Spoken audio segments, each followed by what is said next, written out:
Today we'll see how to make quinoa upma. To make quinoa upma we need green peas, tomatoes, green chilies, oil, salt, urad dal, curry leaves, cumin seeds, mustard seeds, chopped onion and quinoa which is soaked in water.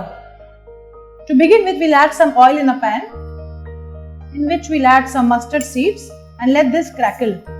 So when mustard seeds start crackling, we'll add some cumin, some green chilies, just break it with your hand like this, some curry leaves, we'll add some urad dal and we'll let this brown.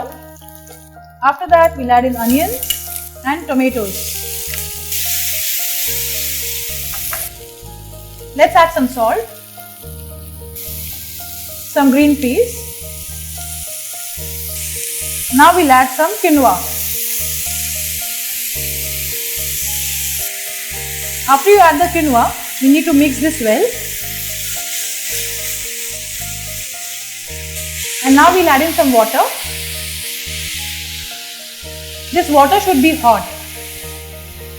Let's cover this now and wait till the quinoa is absolutely done. The quinoa upma is ready. Let's serve this in a bowl. This is very healthy, best had for breakfast.